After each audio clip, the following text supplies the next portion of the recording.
the way that we're describing the sort of the model itself is that I think that for a lot of, let's say you are a 26-year-old person who just wants to, you want to give your life to Jesus in the most radical way. You want to serve him. You really aren't yet, necessarily ego driven. But if you're handed a model that says, okay, but this is how you do it. Like, you are attractive. You are a great speaker. Like, we need you to be a celebrity, Mhm. sort of like, and so you're forced into a system in which you're constantly needing to exalt yourself. And the system is designed to exalt you in every artificial, using every kind of marketing means we possibly can get our hands on. And we've created that system. So you're going to have certain people who are attracted to it, I think, because of issues they're wrestling with in their own character. But then you're going to even have people, I think, who who really are well intentioned.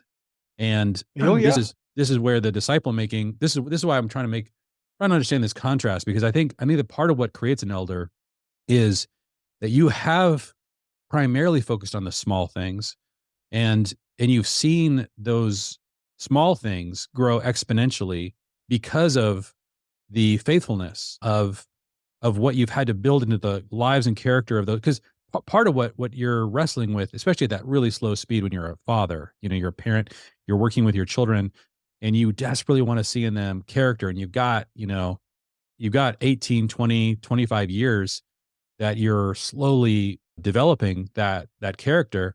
It's difficult to give in to some of those ego stroking sort of temptations, knowing that you're going to be modeling that directly and imparting that directly to your children. I mean, I saw this in my own fatherhood. I think that a lot of the times when I've alarm bells went off for me as a father, like, is just anytime I started to use any of those kinds of self-focused sort of like, "Oh, this is gonna make me feel better or make me look better." I could look in the eyes of my children and I could tell it was injuring them for me to use those things. And I'm like, "Oh, why would I do?" So it's in the context of the small, in the context of the very close relationship, part of what I noticed about, like, some of these, I think part of what maybe triggered me in just reading about some of these men who have recently fallen is when people were describing how insular they were in their own personal lives. Yeah. Nobody really knew them. Their Yeah. houses were off limits.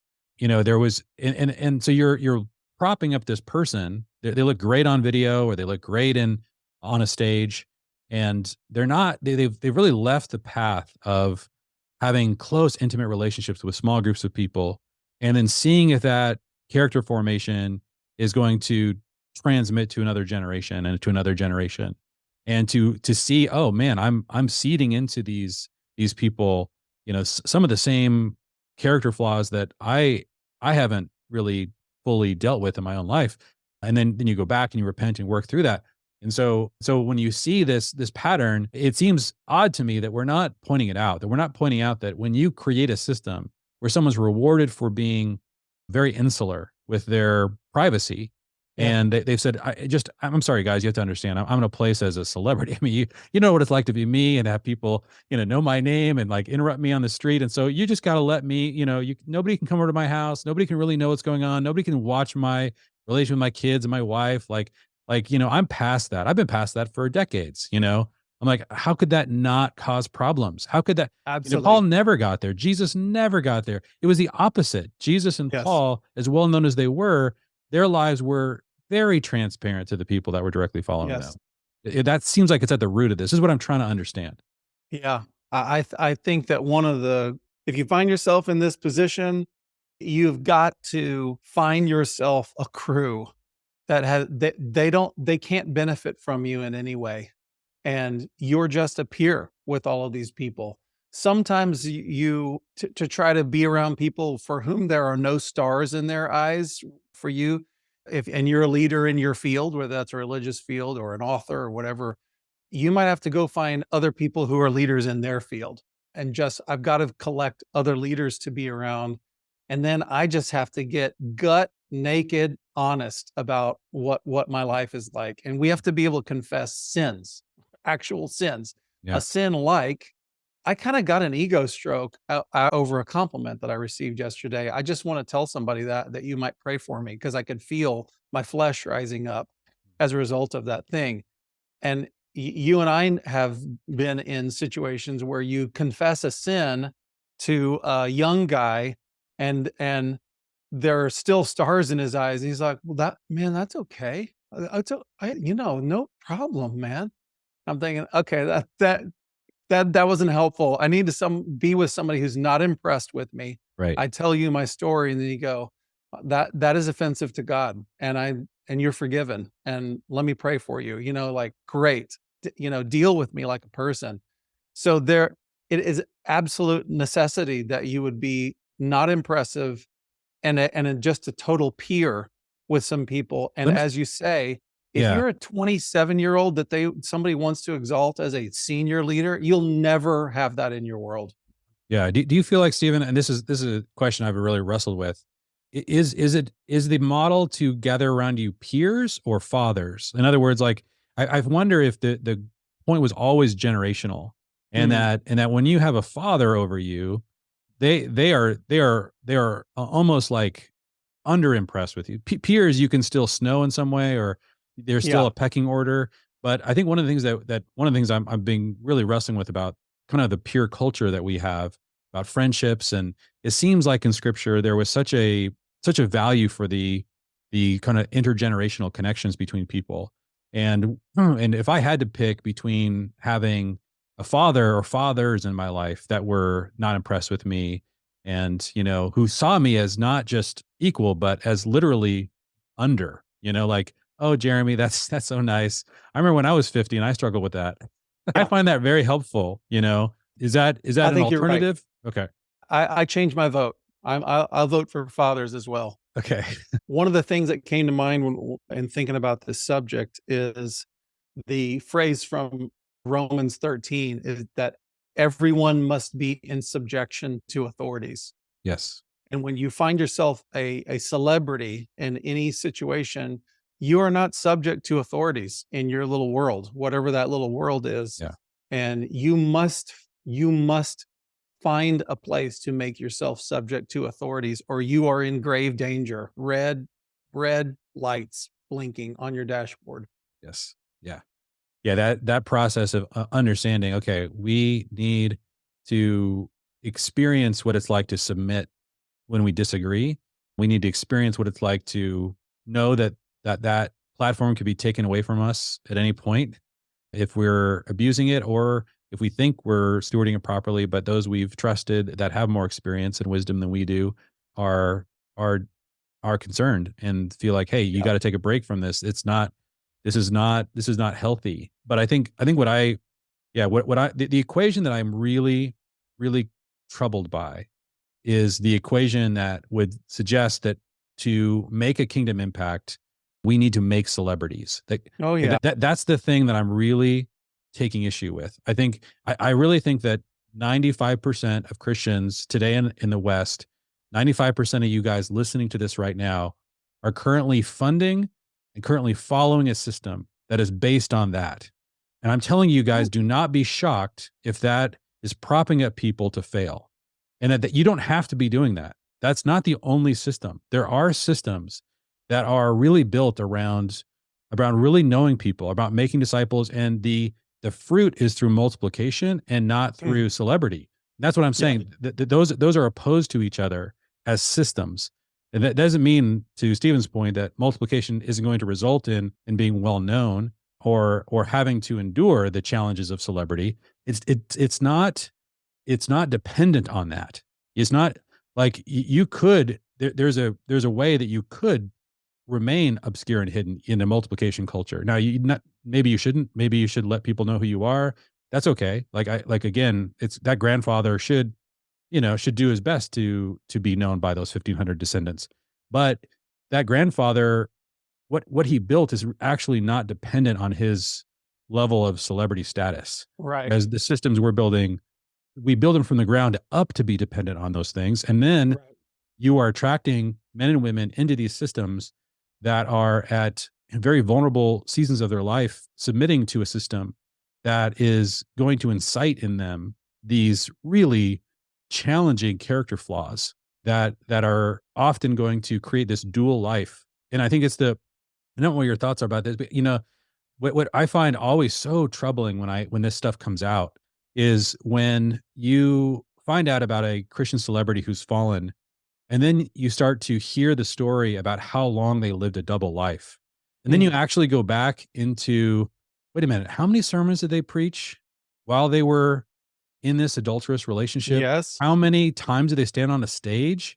Yeah. Why didn't they resign? Yes. Everyone scratches their head, and then all the people, especially anyone who got saved during their season of adultery or found themselves, growing through and under their teaching, the level of destruction that has in the Yes. lives of a young disciple. And so I just asked myself, like, what kind of system would be created in which when somebody begins to have a moral failure, their reaction is to split their life in two and see how long they can play this out. What is A up with that? demonic one? Is that the answer? Yeah. And as you say, the pattern is that you made a deal with the devil. You didn't know that, but you did in your youth. And the deal was, I will pretend to be mature and to have it together. And as you say, there's this split that happens between the public you and the private you, and you put a lid on private you as long as possible. And the pattern is that late in life, when you can't keep everything going just right, then there's leaks that start Yes. springing. And as you say, there's 40 years of damage that's done because everything that you've touched, everything that came out of your mouth had the taint of your split life when Yeah. we're called to have these lives of integrity, which are about humility, which are about taking the low place. And yeah, I really like your admonition to people, like, if you are serving this kind of culture, if you are donating to this kind of culture to keep that thing going, please stop. It's not good for you. It's not good for the guy who's at the top of the anthill. Yeah. It's not good for any of the up and comers who are being moved up that ladder of that machine. The whole thing is stinks because it's not based on the actual fruit of a life of disciple making, as you That's say. right. And I think it's maybe shocking for some people to hear us say this, but I think that, just wait. Just wait till you've seen enough of these failures. Like, at Right. some point, you have to say a system is perfectly designed to give you the results you're getting. Yeah. And we have a system perfectly designed to cause people to live a double life. And so you're seeing fruit now, yes, but how do you know how much of that fruit is going to be, weaponized against the kingdom once Oh, that double life is exposed? And so why not, and this is why I guess I'm playing around with, the alternatives here, really trying to emphasize, a huge part of the culture that we've been advocating is you make your household an outpost of disciple making. And what we mean by that is that whatever fruit is happening in your house with your relation with your wife or your husband and your relationship with your children, that is the extent to which you can make disciples and you can bear fruit in the kingdom. Those two things have to be totally in sync. And if you're finding that your children are in rebellion or frustrated, or like, it's not okay to say, well, I'm just going to, like, do ministry over here and then just sort of, like, no longer invite people over to dinner because they might see that the emperor has no clothes. And so let's keep that, let's keep our, and so I wonder where this double life begins. I mean, it's like, what if we just said in the kingdom, there's a culture, and this is really what I think the New Testament is advocating for. There's a culture where you invite people into your homes and they see the fruit of your lifestyle, and that's going to be positive and negative, and that your ability to actually impact people is going to be limited or accentuated by the fruit in that house. And if my household is falling apart, or I'm in really stressful seasons and I'm making all kinds of compromises that's hurting my kids, that's hurting my wife, that's hurting my finances, like, I owe the people that are being discipled by me some level of transparency into that, because they're they're trying to pattern their life. Like you said, Paul, follow me as I follow Christ. Well, yep. let me see, Jeremy, like, is this working out for you? That doesn't seem to be, I mean, people say that, they're like, I've had people who are very close to me. Sometimes they'll notice something I'm struggling with and it's not, the fruit's not great. And they're like, Jeremy, the fruit, it's not great in that area. And I'm like, I always try to say immediately, like, please pay attention to that. Like, there are areas of my Mhm. life that aren't that I'm struggling with. I don't claim to have it all together.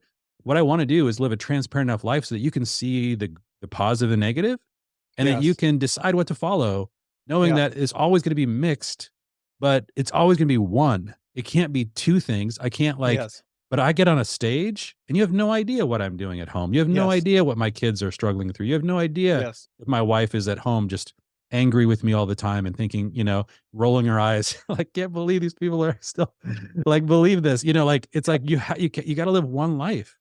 I think the chickens come home to roost, as we might say down south, for people